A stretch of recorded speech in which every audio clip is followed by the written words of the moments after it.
చెప్పండి సార్. సరే ఇంకా ఎన్నొద్దు, మీరు ఈ రైతు బీమా విషయంలో ఏంటి అంటే ప్రభుత్వం ఎటువంటి నిర్ణయం తీసుకుంటే బాగుంటుంది అంటే మీరు మీ సలహా? రైతు బీమా విషయంలో ఏదైతే అబాస్ పాలవుతుందో లేకపోతే ఏదైతే ప్రతిపక్ష పార్టీలు ఆరోపించడానికి అవకాశం ఉందో దాన్ని త్వరితగతిన ఆన్ టాప్ ప్రయారిటీ ప్రభుత్వం ఇనిషియేటివ్ తీసుకోవాలి. ఆల్రెడీ తుమ్మల నాగేశ్వరరావు గారు ఆల్రెడీ ప్రెస్ మీట్ పెట్టి ఎన్ని మీరు చెప్పిన పాయింట్స్ తో పాటు నెంబర్లతో సహా ఇప్పుడే ప్రెస్ మీట్ అయిపోయింది.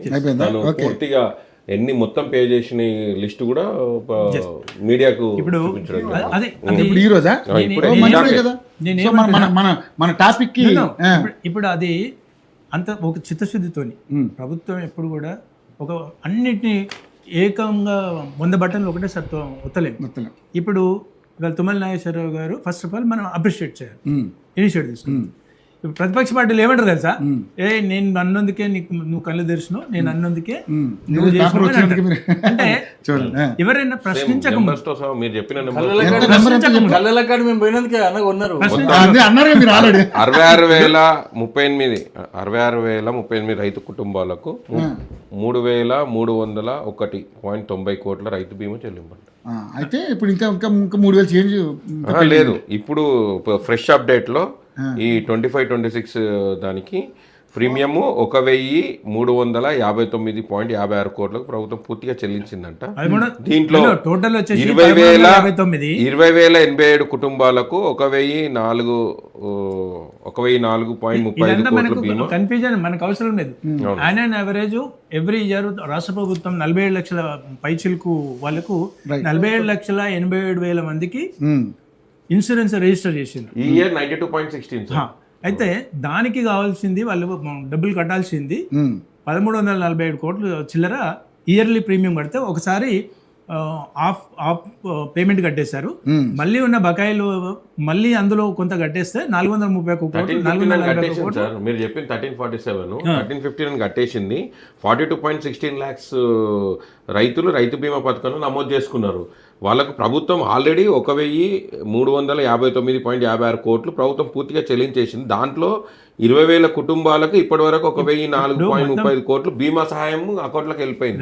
నేను ఇంత చేసి ఇప్పుడు మళ్ళీ ఇంతకుముందు చెప్పినట్టుగానే మళ్ళీ చెప్తున్నాను, ఇంత మందికి చేశారు అనే దాని మీద ప్రశ్న వస్తలేదు, సంతోషం వస్తలేదు, హర్షిస్తలేరు, ఎవరికి చేయలేదు అనే దాని గురించి వస్తుంది. 3,000 చేంజ్ ఎవరికో ఇచ్చారు అంటున్నారు, ఇంకా 3,000 సంగతి అంటారు మళ్ళీ. ఇప్పుడు అదే 300 మిగిలిన ప్రశ్నిస్తారు. 3,000 విషయం వదిలేండి, 300 వీళ్ళ నోరు ముయ్యాలి అంటే మీరు పని చేయాలి, సింపుల్. అది వాళ్ళు ప్రభుత్వాలు ప్రతిపక్ష పార్టీలు ప్రశ్నించక ముందుకు ప్రభుత్వాలు చేసేస్తే అది స్పాంటేనియస్గా పనిచేస్తే అది ప్రభుత్వం యొక్క పనితీరు. లేదంటే ప్రభుత్వాల ప్రతిపక్ష పార్టీలో వాళ్ళ బ్యాంకులు వేసుకుంటారు. మొత్తం దాదాపు 441.23 కోట్లు. నెక్స్ట్ ఇంతకుముందు సోదరుడు ఏమన్నాడు, మీరు చక్కగా ప్రభుత్వం సరిగ్గా పనిచేయలేదు కాబట్టి మిమ్మల్ని ఇంటికి పంపించారు, మమ్మల్ని అధికారం మీద తెచ్చారు అని అన్నారు. దశాబ్దాల కాలం ఈ ఉమ్మడి ఆంధ్రప్రదేశ్లో అధికారంలో ఉన్నది కాంగ్రెస్ పార్టీ. దశాబ్దాల కాలం కూడా మిమ్మల్ని కూడా ఇంటికి పంపించారు. ఎన్టీ రామారావు గారు వచ్చిండు, ఎన్టీ రామారావు గారు పనిచేశాడు, మళ్ళీ ఆయన ఇంటికి పంపించారు, కాంగ్రెస్ వచ్చారు, మళ్ళీ కాంగ్రెస్ వచ్చింది, చంద్రబాబు నాయుడు ఇంటికి పంపించారు. చంద్రబాబు నాయుడు తర్వాత కేసీఆర్ గారిని మళ్ళీ కాంగ్రెస్ వచ్చింది, కాంగ్రెస్ మళ్ళీ ఇంటికి పంపించారు.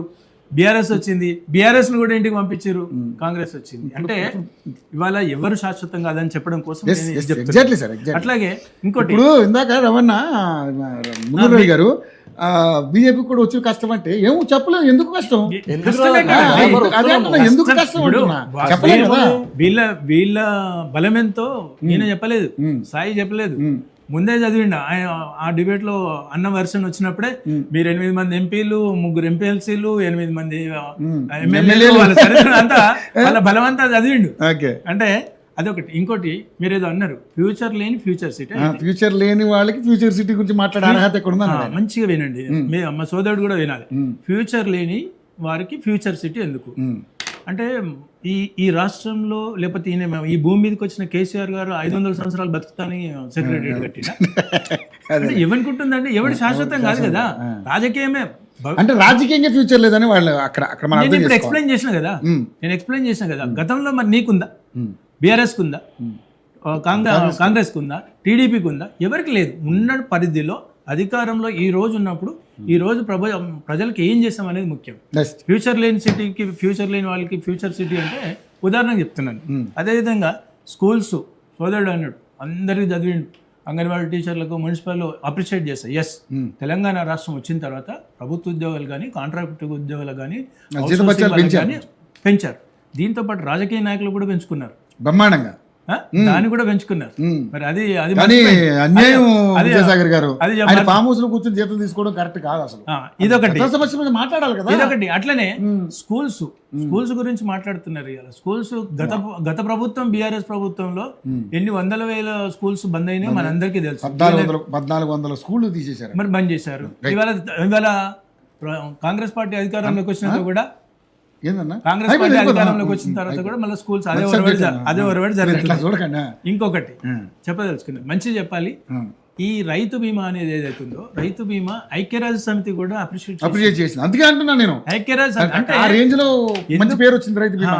దాన్ని మీరు నీరు గారుస్తే అబాస్ పాలవుతారు. ప్రభుత్వం నేను కూడా ఏంటంటే, నా బాధ ఏంటంటే ఆయన 10 ఏళ్ళు అధికారంలో ఉంటున్నప్పుడు దీని మీద మంచి ఫోకస్ చేయమంటున్నా. ఎందుకంటే ఇది మంచి పథకం. ఇప్పుడు ఉదాహరణకు కాంగ్రెస్ పార్టీ తరఫున వైఎస్ఆర్ రాజశేఖర రెడ్డి గారు ఆ రోజు ఫీజు రియంబర్స్మెంట్, లేకపోతే ఆ రోజు ఉన్నటువంటి ఆరోగ్యశ్రీ కావచ్చు, లేకపోతే ఆ రోజు 108 కావచ్చు, మరి అవి ఆయన చనిపోయినా కూడా వాటిని ముట్టుకుంటే తేనెటీగలు లాగే దాన్ని బంద్ చేయగలుగుతారా ఎవరైనా? ఎందుకు?